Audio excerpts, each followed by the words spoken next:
Today I want to talk about different flash options available for the X100 series cameras. I don't believe there's really a lot of information out there.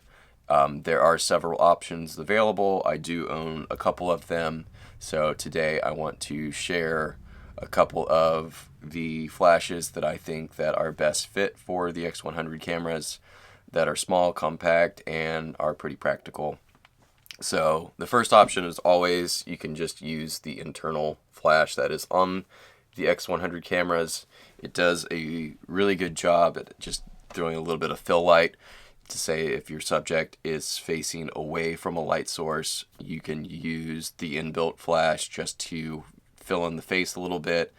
The only real downside that I see to it is that it's not very powerful, and that anytime that you have some type of lens hood on the camera, it does cast a little bit of a shadow halo towards the bottom of the image. You'll have a good exposure on the top, and then towards the bottom you'll kind of get this half circle of shadow towards the bottom where that flash is not able to get past the lens hood itself.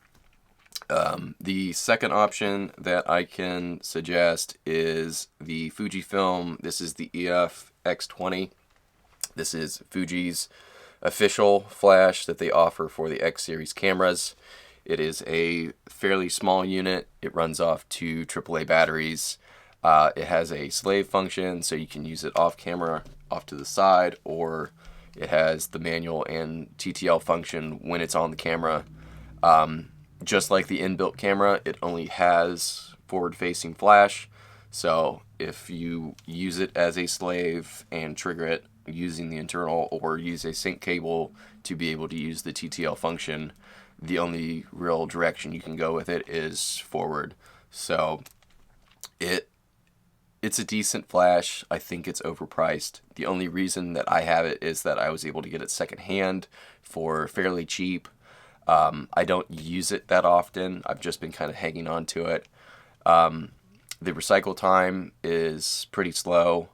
Even at quarter power or half power, it usually takes about 2 seconds with fresh batteries in it. So you're constantly looking up at the test button to see if the capacitor has recharged so that you can take the next shot with it. And it burns through batteries like crazy.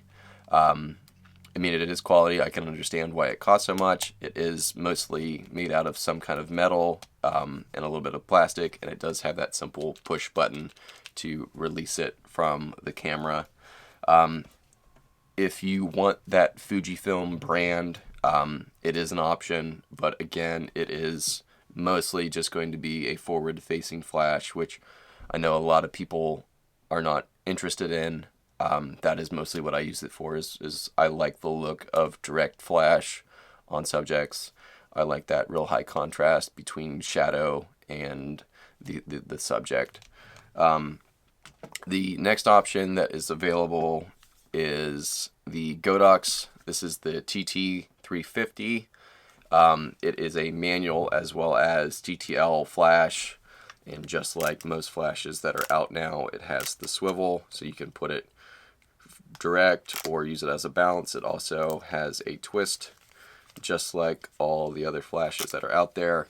One cool thing about it is that you can use it as a master with other Godox flashes. So you can put this on your camera and then use it to trigger other Godox flashes if you own them. So in like a studio setting, or if you're just out and you're using multiple flashes, instead of just putting a trigger on the camera, you can use this, so you have the option to have an extra balance or direct flash on your subject. I believe they're around $80. I think you can get them anywhere from Amazon or any of the major photography supply websites that are out there. It's a very good flash. I believe it runs off two AA's. The recycle time's pretty reasonable. Again, being that it does only run off just a couple small batteries, that the recycle time isn't perfect. It's a little bit faster than the Fuji official flash that they offer, but if you're just looking for something small to put on your camera to use for, you know, indoors or just a little bit of fill flash in low light outside, it is a pretty good option that is out there. The third option for off camera, well, on camera, would be this, any kind of just old manual flash. This is an old Sunpak. This is the PF20XD. I believe the 20 is the guide number. I think it's 20. It is an all manual flash. There is no TTL function. It just has the single center stud on the bottom of it. So when you hit your shutter, it just fires it however you have it set on the back of the camera. It is nice though, because they do include some guide numbers and the auto function, which is simply just their starting point recommendations. So you set your ISO and your aperture, and then being that the Fuji is a leaf shutter, you can really kind of play anywhere with your shutter speed. But you put them to those settings and then just fire away. I believe this one runs off, yeah, this one runs off 2 AAAs as well, but it has a very good recycle time. You can actually hear the capacitor doing this little squealing thing when you fire it up and it's first charging. So if you're just looking for something to play with and get started into flash photography, just pick up a cheap manual flash.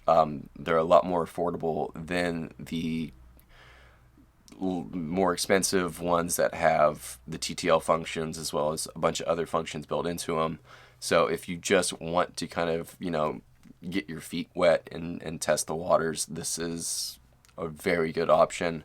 I believe you can only really find these secondhand now, but like I said, really any kind of small manual flash that is available for on camera will get the results you're looking for. I believe I got 2 of these. They came as a deal off a guy that was selling them on eBay, and I think I picked up both of them for $30.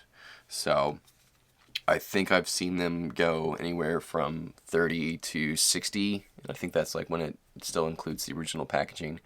But like I mentioned, really any kind of manual flash will kind of get you started and kind of help you get a feel for using flash and understanding how it works when it comes to trying to learn your exposure through your ISO and your aperture. So I hope that these recommendations help. I use all of these. I'm not trying to sell anything to you. I'm just trying to throw out my opinion. I feel like there's not a whole lot of information or people sharing different options for the X100 cameras. So I hope that this is helpful. If you have any questions about any of these, feel free to leave a comment below, and I will try to answer those as quickly as I can. So thank you so much for watching, and make something that means something to you, and I'll see you in the next one.